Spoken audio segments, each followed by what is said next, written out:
तो अब हम बात करते हैं ऑब्जेक्टिविटी की महत्व या आवश्यकता, यानी कि नीड और इम्पोर्टेंस ऑफ ऑब्जेक्टिविटी। तो वैश्विकता जो है विज्ञान का एक आधार होता है।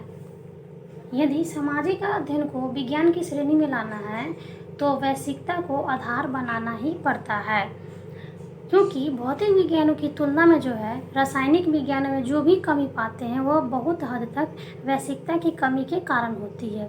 यदि सामाजिक क्रियाओं व घटनाओं के निरीक्षण और विश्लेषण में वैश्विकता को प्राप्त कर लिया जाए तो समाज विज्ञान में भी पूर्णता लाई जा सकती है। इसके महत्व एवं आवश्यकता को हम निम्नांकित बिंदुओं के द्वारा समझ सकते हैं। पहला पॉइंट है सामाजिक अनुसंधान को वैज्ञानिक बनाने के लिए। वैश्विकता जो होती है वह विज्ञान की पहली शर्त होती है, क्योंकि वैश्विकता की प्राप्ति से ही सामाजिक अनुसंधान को जो है विज्ञान का दर्जा मिल पाता है।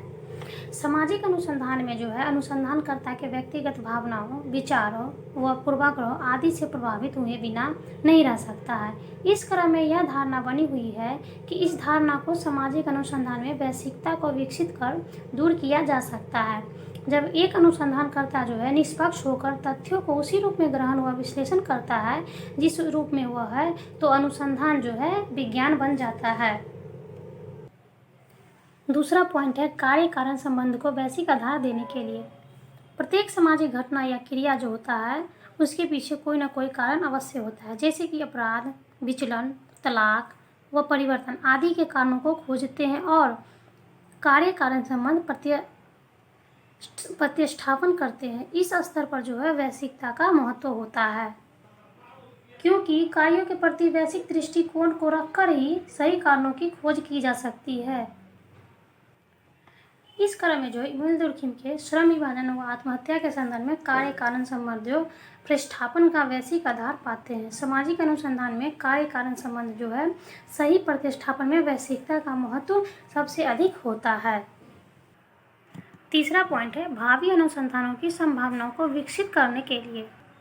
तो वैश्विक अध्ययन से जो है नए नए अनुसंधान की संभावनाएं प्रकाश में आती है। ऐसे अध्ययन में जो है संबंधित घटना या क्रिया का विस्तृत विवेचन करते समय जो है कई अज्ञात तथ्यों की जानकारी व रहस्य भी स्पष्ट होते हैं। घटना या क्रिया के अनेक ऐसे पक्षों पता चलता है जिनके विषय में स्वतंत्र रूप से अध्ययन करना संभव हो जाता है, क्योंकि अध्ययन के क्रम में जो है कई ऐसे पहलू आते हैं जिनके प्रभाव से जो है अनुसंधानकर्ता के मन में नए नए प्रकार के अध्ययन करने की जिज्ञासा व इच्छा जो है जागृत होती है। चौथा पॉइंट है प्रतिनिधि तथ्यों की प्राप्ति के लिए। सामाजिक अनुसंधान में जो है प्रायः निदर्शन प्रणाली से तथ्यों को संकलित किया जाता है। संबंधित समूह और समुदाय के कुछ ऐसे सदस्य चुन लिए जाते हैं जो पूरे समूह व समुदाय का जो है प्रतिनिधित्व करते हैं।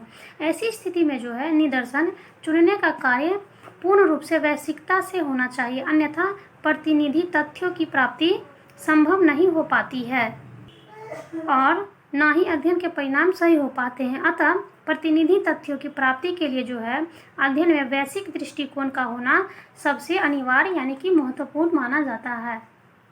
पांचवा पॉइंट है सत्यापनशीलता के लिए। वैश्विक अध्ययन जो है वैज्ञानिक व नियमबद्ध होते हैं। किसी भी वैश्विक अध्ययन को जो है निश्चित नियमों व पद्धति के द्वारा बार बार दोहराकर सत्यापित किया जा सकता है। अतः निश्चित व सत्यापित निष्कर्ष जो है प्राप्त करने के लिए वैश्विकता आवश्यक होता है, क्योंकि वैश्विक अध्ययन जो है वैज्ञानिक व नियमबद्ध होते हैं। किसी भी वैश्विक अध्ययन को निश्चित नियमों व पद्धति के द्वारा बार बार जो है दोहराकर उसे सत्यापित किया जा सकता है। अतः निश्चित व सत्यापित निष्कर्ष प्राप्त करने के लिए जो है वैश्विकता आवश्यक होती है। छठा पॉइंट है तटस्थ निष्कर्ष प्राप्त करने के लिए। तटस्थ निष्कर्ष का अभिप्राय जो है उस निष्कर्ष से होता है जिसके निगमन व प्रस्तुतकरण में कल्पनाओं, भावनाओं, पसंद व नापसंद आदि का समावेश न हो तथा जो तर्क व तथ्यों पर आधारित हो, क्योंकि प्रत्येक विज्ञान में जो है तटस्थ निष्कर्ष की प्राप्ति एक अनिवार्य तथ्य होती है।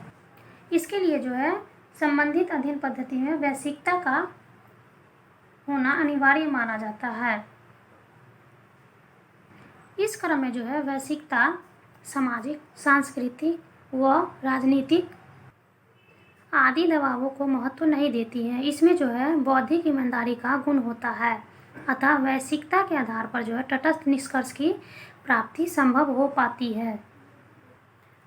7वां पॉइंट है सामान्य भ्रांतियों को दूर करने के लिए। समाज में जो है आमतौर पर विभिन्न श्रेणियों में भ्रांत धारणाएं जाति, विवाह व मान्यता आदि से जुड़ी होती है। इसको जो है वैश्विक दृष्टिकोण से दूर किया जा सकता है। जैसे कि अंतर्जातीय विवाह से जुड़ी धारणा थी कि ऐसे विवाहों से उत्पन्न संतानें स्वस्थ व कुशल नहीं होती है, जबकि वैश्विक अध्ययन के आधार पर प्राप्त निष्कर्ष से यह पता चला है कि ऐसे विवाहों से उत्पन्न संतान तुलनात्मक रूप से अधिक योग्य एवं कुशल होते हैं। 8वां पॉइंट है वैज्ञानिक भावना के लिए। वैज्ञानिक भावना वह तथ्य है जिसके आधार पर वैज्ञानिक ज्ञान की प्राप्ति संभव होती है, क्योंकि वैश्विकता जो है वैज्ञानिक भावना का महत्वपूर्ण अंग माना जाता है। इसके अंतर्गत जो है घटनाएं जिस रूप में है उन्हें उसी रूप में वर्णन करना होता है। सामाजिक विज्ञानों में यह एक कठिन कार्य बन जाता है। इसका कारण यह है कि इनके अध्ययन की विषय वस्तु वह समाज है जिसमें एक समाज वैज्ञानिक स्वयं रहता है, क्योंकि अपनी संस्कृति, विश्वासों वह मान्यता आदि से हटकर जो कार्य करना कठिन हो जाता है, लेकिन वह वैज्ञानिक पद्धति का अनुसरण करता है। वैश्विकता के साथ जो है तथ्यों को प्रस्तुत कर सही निष्कर्ष देता है। अब हम बात करेंगे कि वैश्विकता के जो हमने महत्व या आवश्यकता के 8 पॉइंट का वर्णन किया है, उसका निष्कर्ष इस रूप में है। उपर्युक्त तथ्यों के आधार पर कहा जा सकता है कि सामाजिक अध्ययन के लिए वैश्विकता बहुत ही महत्वपूर्ण होती है। इसके अधिकाधिक उपयोग से समाज विज्ञान में पूर्णता लाई जा सकती है।